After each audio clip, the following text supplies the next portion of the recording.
Shalom saudara-saudara yang dikasihi Tuhan Yesus Kristus. Selamat pagi, selamat hari Minggu. Salam sejahtera buat saudara semua dimanapun saudara berada.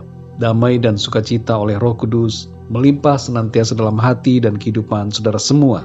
Ayat firman Tuhan saat ini terdapat di dalam 1 Timotius pasal 4 ayat yang ke-8. Tertulis demikian: latihan badani terbatas gunanya, tetapi ibadah itu berguna dalam segala hal, karena mengandung janji, baik untuk hidup ini maupun untuk hidup yang akan datang. Saudara yang dikasihi Tuhan, banyak orang berusaha untuk berolahraga secara rutin dan makan makanan yang sehat untuk menjaga kesehatan dan kebugaran tubuhnya supaya memiliki umur yang panjang di bumi. Kita memperhatikan tubuh jasmani kita dengan secara rutin melakukan latihan badani atau jasmani. Kita meluangkan waktu untuk hal tersebut. Itu baik, saudara. Tapi alangkah lebih baiknya lagi bila kita juga memperhatikan tubuh rohani kita yang juga membutuhkan latihan dan makanan yang sesuai agar mengalami pertumbuhan dan menjadi semakin kuat. 1 Timotius 4 ayat yang ke-8 berkata, latihan badani terbatas gunanya, tetapi ibadah itu berguna dalam segala hal, karena mengandung janji, baik untuk hidup ini maupun untuk hidup yang akan datang. Saudara yang dikasihi Tuhan, kita perlu menyadari bahwa kita terdiri dari tubuh jasmani dan juga tubuh rohani. Jangan hanya terfokus kepada tubuh jasmani kita, tapi kita juga harus memperhatikan tubuh rohani kita agar tidak menjadi kurus kering, tidak terperhatikan. Tubuh jasmani kita bisa menjadi kuat dengan makanan jasmani dan latihan jasmani. Sedangkan tubuh rohani kita akan semakin kuat apabila diberi makanan rohani dan latihan rohani. Makanan rohani yang kita perlukan adalah firman Tuhan, dan latihan rohani yang kita butuhkan adalah ibadah. Adakah kita mengkhususkan waktu untuk membaca Alkitab yang adalah firman Tuhan? Adakah kita mengkhususkan waktu secara rutin untuk beribadah? Saudara yang dikasihi Tuhan, makna kata ibadah dalam ayat ini lebih dalam maknanya dari pengertian kita tentang ibadah pada umumnya.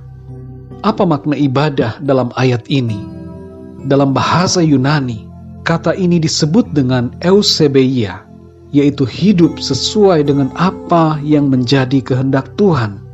Jadi ibadah itu bukan sekedar 1 minggu 1 kali. Ibadah itu bukan hanya secara online saja, tapi ibadah itu berkaitan dengan keseluruhan hidup kita. Dalam bagian akhir di ayat yang ke-7 disebutkan, latihlah dirimu beribadah. Yang maksudnya adalah latihlah dirimu untuk melakukan apa yang dikehendaki Tuhan. Ada hal yang lebih penting daripada latihan jasmani, yaitu melatih diri kita untuk beribadah kepada Tuhan, melakukan kehendak Tuhan, menyenangkan hati Tuhan. Itu yang terutama, saudara, dalam hidup kita. Seringkali orang-orang yang baru percaya kepada Tuhan Yesus Kristus masih terjatuh dalam dosa. Ini disebabkan oleh tabiat-tabiat atau kebiasaan-kebiasaan hidupnya yang lama. Ketika hal itu terjadi dalam hidup kita, maka jangan putus asa dan mundur dari Tuhan. Tapi mintalah pengampunan Tuhan dan bangkitlah kembali. Latihlah diri kita untuk mengikuti apa yang menjadi kehendak firman Tuhan. Hidup baru dalam Tuhan membutuhkan latihan. Setiap hari kita diperhadapkan dengan latihan rohani. Ketika kita sedang diubahkan menjadi pribadi yang sabar, maka akan ada cobaan yang membuat kita tergoda untuk menjadi tidak sabar. Namun ketika kita diperhadapkan pada hal-hal yang demikian, kita perlu dengan tekun, disiplin melatih diri kita untuk menahan diri dan bersikap sabar sesuai kehendak Tuhan. Semakin sering kita melatih kesabaran kita, maka semakin kita akan menjadi pribadi yang sabar. Tentu saudara yang dikasihi Tuhan, bukan hanya dengan kekuatan diri kita sendiri kita bisa menjadi pribadi yang sabar, tapi oleh kekuatan dan kuasa kasih karunia Tuhan Yesus, maka kita sanggup menjadi pribadi yang sabar. kita sanggup menjadi pribadi yang berkenan kepada Tuhan, yang sesuai dengan apa yang menjadi kehendak Tuhan dalam hidup kita.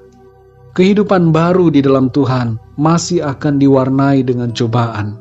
Cobaan-cobaan itu berasal dari keinginan kita sendiri.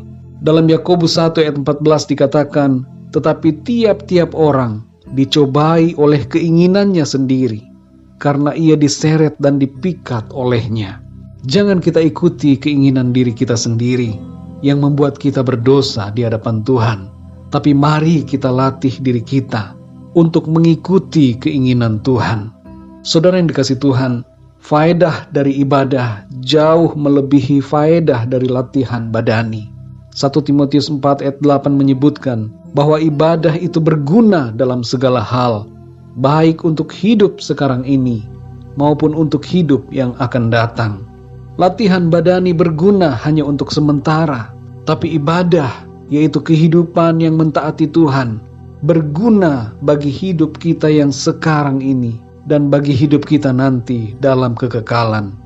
Ada berkat-berkat jasmani dan rohani yang kita terima dari Tuhan karena kita menuruti kehendak-Nya.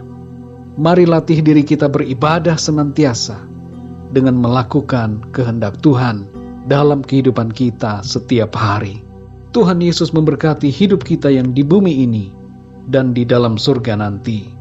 Damai sejahtera, sukacita, berkat dan perlindungan Tuhan, kasih karunia dan keselamatan dilimpahkannya bagi kita semua. Mari kita berdoa, saudara. Bapa kami di dalam surga, Bapa di dalam nama Tuhan Yesus Kristus, kami bersyukur untuk hari yang baru, di mana kami dapat menikmati berkat-berkat baru, damai sejahtera dan sukacita yang daripada-Mu. Terima kasih buat kesehatan dan kekuatan yang Tuhan berikan. Dan terima kasih untuk firman-Mu ya Tuhan, yang kembali mengingatkan kami untuk melatih diri kami beribadah kepada-Mu Tuhan. Tolong kami ya Bapa, kuatkan kami, mampukan kami oleh kuasa kasih karunia-Mu, supaya kehidupan kami ini boleh senantiasa menyenangkan hati-Mu Tuhan. Kami tidak mengikuti keinginan-keinginan diri kami yang berdosa, tetapi kami mau melatih diri kami mengikuti apa yang menjadi keinginan Tuhan. Terima kasih ya Tuhan, terima kasih Bapa. Pimpinlah hidup kami di sepanjang hari ini. Biarlah hikmat dan kuasa Roh Kudus-Mu menyertai kami, untuk kami senantiasa setia, percaya kepada Tuhan, dan melakukan kehendak Tuhan di sepanjang hari ini. Terima kasih Bapa. Di dalam nama Tuhan Yesus Kristus, Tuhan dan Juru Selamat kami berdoa dan mengucap syukur. Haleluya. Amin. Puji Tuhan, saudara yang dikasihi Tuhan, saya percaya firman Tuhan menjadi berkat dan kekuatan buat saudara semua. Dan Roh Kudus akan menolong kita untuk lebih lagi memahami kebenaran firman Tuhan dan memampukan kita untuk hidup dalam kebenarannya. Tuhan Yesus memberkati saudara semua. Sampai jumpa dalam renungan yang berikutnya. Haleluya.